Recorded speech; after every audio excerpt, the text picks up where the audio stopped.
right, if you're ready to make a change, you want to improve your health, enhance your performance, reduce your waistline, then it's time to reduce your acidity. I've got the author of The Kick Acid Diet, Dr. Alwyn Wong here. Welcome to the show. Pleasure, Val.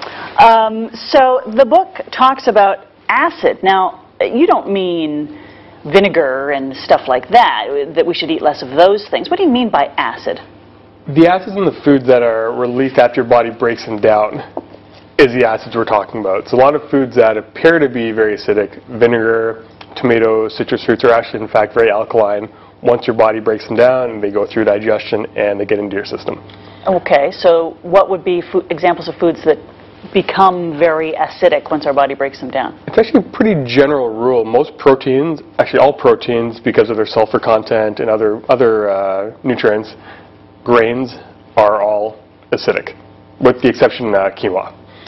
On the other hand, our only alkaline foods are fruits and vegetables and vegetable and fruit products. Wow, so it sounds like we should just eat fruits and vegetables then? Yes and no.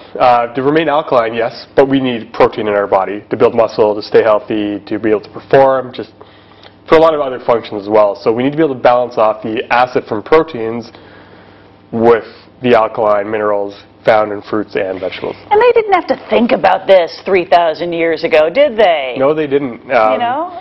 There's a book out there called The Paleolithic Diet and some other similar concepts that say if we eat like our ancestors, then we're going to be eating, not only consuming enough of the right proteins and nutrients, but our bodies will be very alkaline. Right, because they didn't eat pasta and donuts. They ate what they could pick off the tree and pull out of the ground and shoot with their bow and arrow, right? Exactly. Good rule of thumb, I always say this to my patients and my clients is, eat food that can go bad, but eat it before it does. And that's kind of the only option they had.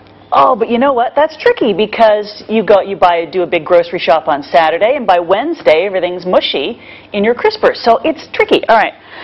The trick is to get the balance. How do we do that? Well, I always recommend that people start off, again, as I mentioned before, getting the right amount of protein.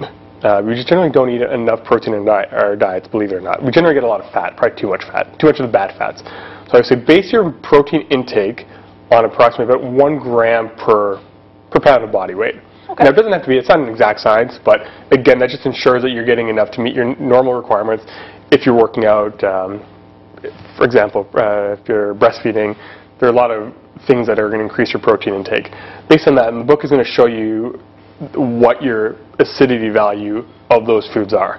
Now, to get your balance, you just want to essentially balance it off with the right amount of carbs, fruits and vegetables mainly, that are going to help balance not only are going to provide you with the right carb intake, but also going to give you the right acidity value.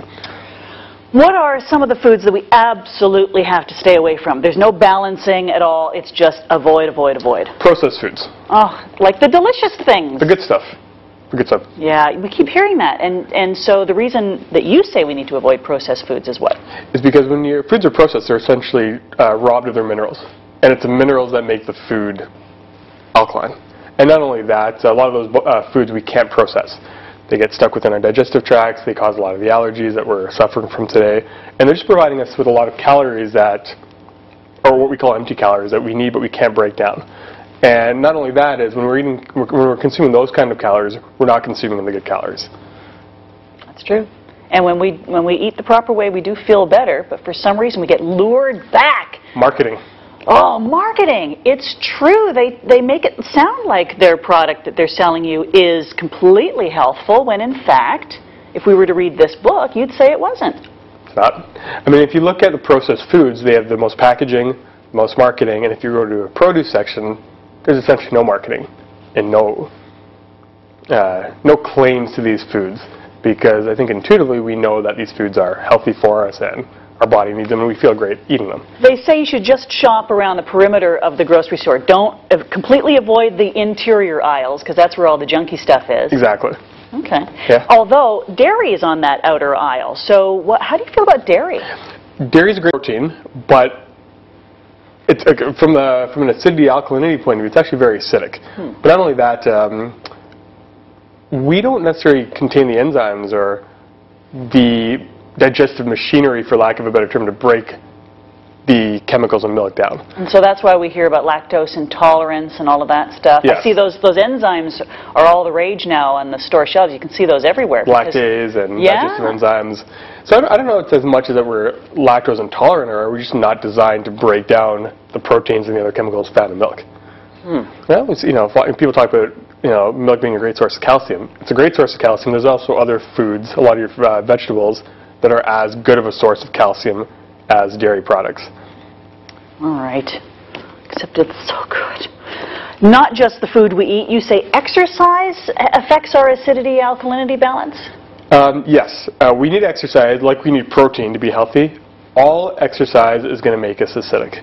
And without going into too much detail, it just physiologically it has to happen in order for certain other processes to occur. Well, we used to have to use our bodies to survive. We don't need that. We don't do that anymore. So exercise is kind of like a compensation. Exactly. For the energy output we used to have to do just to live. Exactly. So I think that's why our ancestors could eat a lot more, because we were much more active, whereas we sit most of the day. Even our more demanding jobs are pretty sedentary comparatively.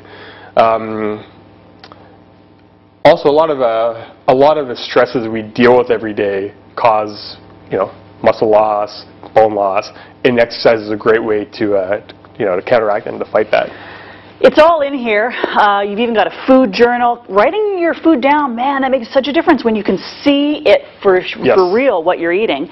Exercise suggestions, what's acidic, what isn't, it's all in there. The KickAcidDiet.com is where you can get more information. Can you buy this book in the stores, or do you order it online? You can order it online through my website at thekickaciddiet.com. At Amazon.com and Barnes & Noble. It will be available in stores within the next 3 to 4 weeks. Good stuff. Well, here's some more information on Dr. Alwyn Wong and the Kick Acid Diet. No more excuses. We can't avoid it any longer. We have to do it. Thank you. Thank you.